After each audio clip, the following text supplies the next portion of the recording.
हमारे पूज्य आचार्य जी कहते थे, भागना तो सरल है, जागना बड़ा कठिन है।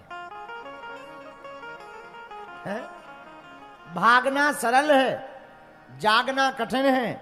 गृहस्थी में लुगाई ना संभल रही हो तो महात्मा बन जाओ। साधु बनना सरल है, लेकिन साधु हो जाना कठिन है। और लुगाई के डर से महात्मा बनना सरल है, लेकिन घर में रह करके महात्मा बने रहना बहुत कठिन है। बुरा ना मानना, जितने महात्मा बैठे के हमारे अभी त्रिशूल निकाल करके तुम लगाने लगो। वैसे त्रिशूल से याद आई, आज जो है हमको बजरंग दल द्वारा उनका जो अभियान चलता है उसका हमको भी त्रिशूल प्राप्त हुआ है। एक बार जोरदार तालियां बजरंग दल के लिए बजाओ।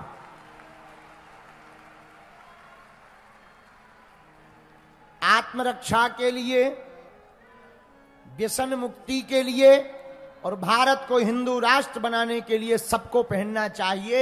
लो, हमने भी पहन लिया है। अब हमको कथा करनी है सो हम बगल में रख लेंगे।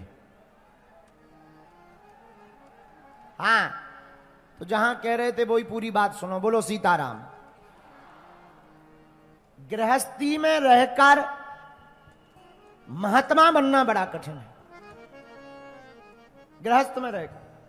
पर बुरा ना मानना, जिसका गृहस्थ बहुत संयमित है, जिसका गृहस्थ जीवन बहुत मर्यादित है, जिसका गृहस्थ जीवन बहुत आचार संहिता से भरा है, जिसका गृहस्थ जीवन बहुत ही भगवान के प्रति समर्पित है, वह गृहस्थ में रहने वाला गृहस्थी महात्मा से ज्यादा श्रेष्ठ है।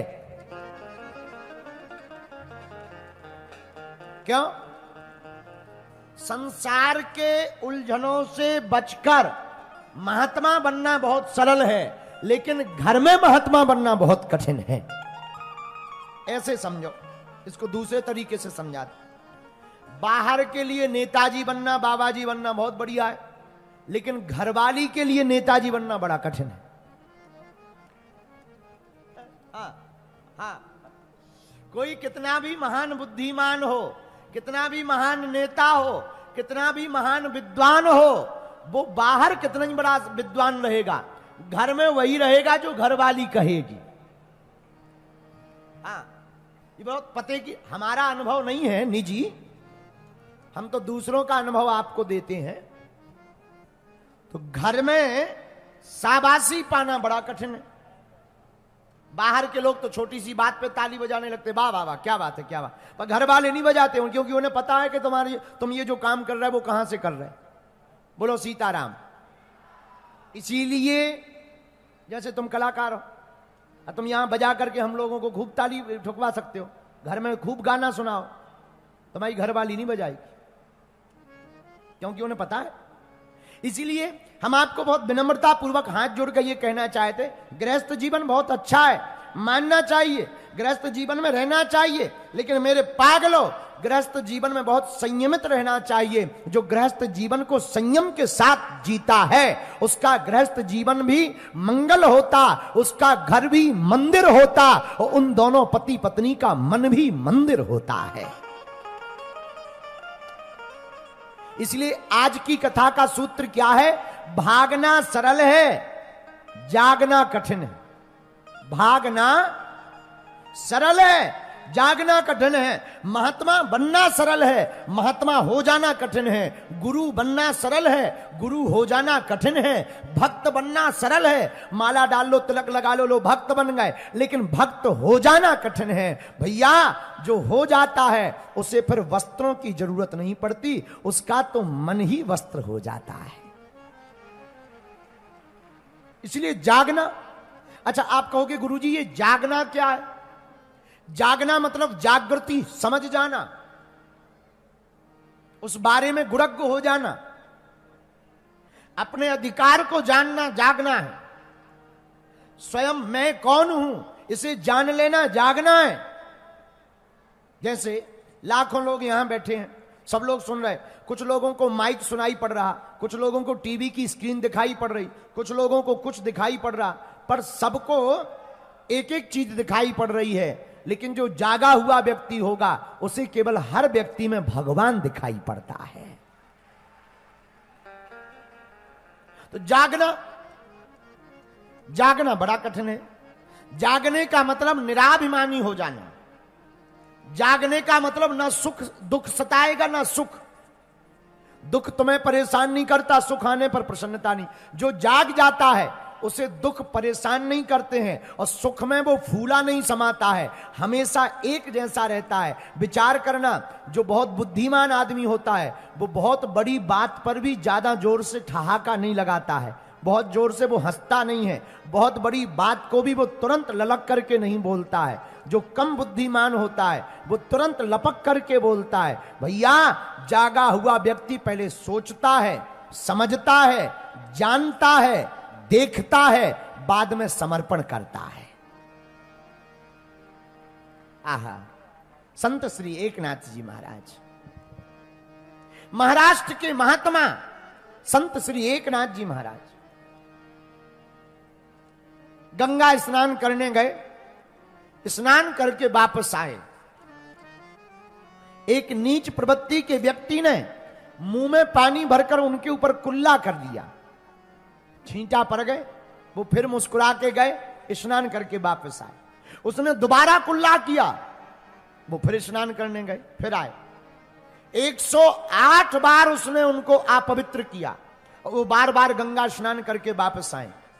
जब 108वीं बार ये मुस्कुरा कर गए तो वो व्यक्ति चौंक गया कि ये कितने धैर्यवान महात्मा है, मैं कुल्ला करता हूं ये वापस चले जाते। विचार करो, हम तुम में से कोई होता तो 1-2 बार तो ठीक है, तीसरी बार दे चटाचट चैती निकाल देते, जबड़ा बाहर कर देते कि ले अब सारे थे कुल्ला कर ही नहीं पाएगा जिंदगी ठटरी के बरे। 108 बार गंगा स्नान करके वापस आए। और जब वापस आए तो वो व्यक्ति कहता है, महाराज आपको गुस्सा नहीं आई, हमें क्षमा कर दो, हमसे भूल हो गई। महात्मा एकनाथ कहते, भैया इसमें तुम्हारी भूल नहीं, तुम्हारी हम पे बड़ी कृपा है कि तुम हमको 108 बार कुल्ला करते रहे तो 108 बार गंगा स्नान करने का सौभाग्य प्राप्त हो गया है।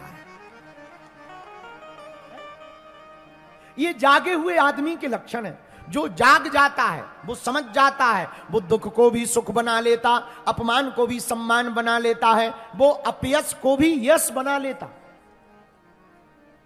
अपयश को भी वो यश बना लेता। कोई गाली दे तो वो कहता, भाई महाराज आपको ये गाली दे रहे हैं। और जागा हुआ व्यक्ति गाली सुनकर के नाराज, अब जैसे तुम बैठे, अबे हम तुमको इतनी कहते, ए उठ, इतने में ही तुम्हारी जमीन खिसक जाएगी, श्रद्धा तुम्हारी रोड पे फीकी फीकी फिरेगी।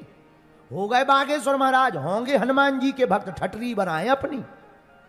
2 मिनट में ही तुम फूट करके कलिंदरी बन जाओगे, तरबूज बन जाओगे 2 मिनट में। केवल हम इतना भर कह दें, ए ठटरी के बरे, तुम 2 मिनट में फूट जाओगे, 2 मिनट में हमसे टूट जाओगे, हमसे छूट जाओगे। लेकिन मेरे पागलों, बुद्ध पुरुष, महापुरुष, जागा हुआ व्यक्ति वो नहीं है जो 2 मिनट की गाली सुनकर के अपमानित हो जाए, परेशान हो जाए। मेरे यारो, जिसकी निंदा होती है वो आदमी जिंदा होता है। तुम्हारी निंदा हो रही, समझना तुम जिंदा हो, और जिस दिन तुम्हारी निंदा बंद हो जाए समझना तुम समाज की नजर में मर चुके हो। इसलिए निंदा से घबराना नहीं, अपयश से घबराना नहीं। हां, कर्म बुरे मत करना, काम बुरा मत करना, वरना घाटा खाओगे। और अगर तुम सत्य पर हो, अगर तुम सत्य की राह पर चल रहे तो पूरी दुनिया तुम्हारे खिलाफ हो जाए, लेकिन मेरा परमात्मा तुम्हारे साथ रहेगा। तो मेरे पागलों, एक दिन सत्य की जीत होगी और निंदा करने वालों के मुंह पर तमाचा लगेगा। तो जो जिंदा है उसकी निंदा है, इसलिए घबरा। जागा हुआ कौन? जो इससे परे हो जाए, जिसे न निंदा सताए, न अपमान सताए, न अपयश सताए, जो दुख में भी मुस्कुराए। क्यों? भगवान से कहे, बड़ा प्यारा गीत है वो, सुख भी मुझे प्यारे हैं, दुख भी मुझे प्यारे हैं। क्यों छोड़ूं मैं किसे भगवन, छोड़ूं मैं किसे भगवन, दोनों ही तुम्हारे हैं। सुख भी मुझे प्यारे हैं, दुख भी मुझे प्यारे हैं। सुख भी मुझे प्यारे हैं, दुख भी मुझे प्यारे हैं। छोड़ूं मैं किसे भगवन, छोड़ूं मैं किसे भगवन, दोनों ही तुम्हारे। छोड़ूं मैं किसे भगवन, दोनों ही तुम्हारे हैं।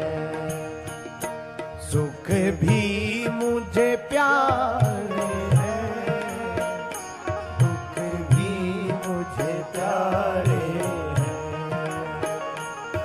दुख भी मुझे प्यारे हैं, दुख भी मुझे प्यारे हैं। बाबा की वाणी कहती सुख भी भगवान का, दुख भी भगवान का। पर तुम लोग कहोगे महाराज जी कहना सरल है पर कांटा लग जाए बड़ा दर्द होता है। कहना सरल है पर कांटा लग जाए बड़ा दर्द होता है। स्वामी विवेकानंद की एक बात हमें बहुत याद आती। हमारे आचार्य श्री स्वामी विवेकानंद कहते हैं जिनके पांव में कांटे लग जाते हैं उनके पैरों की रफ्तार बढ़ जाती है। जिनके पैर में कांटे लगते हैं उनके पैरों की रफ्तार बढ़ जाती है, उनकी चलने की रफ्तार बढ़ जाती है। जो तेज गति से चलता है वही मंजिल पर पहुंच जाता है। तो कांटे भी सहायक, कांटे लगेंगे तो रफ्तार बढ़ेगी, रफ्तार बढ़ेगी तो जल्दी मंजिल मिलेगी। इसलिए मेरे पागलो आज की कथा का सूत्र याद रखो। क्या भागना तो सरल है लेकिन जागना कठिन है। इसलिए आज से कथा का एक सूत्र नोट करना, हमें भागना नहीं है, हमें जागना है। क्या करना है हमें? बोलो बोलो बोलो, जोर से बोलो। लेकिन ये कहना सरल है, मानना बड़ा कठिन है। क्योंकि ये मन तत्क्षण दुखी होता, तुरंत सुखी होता।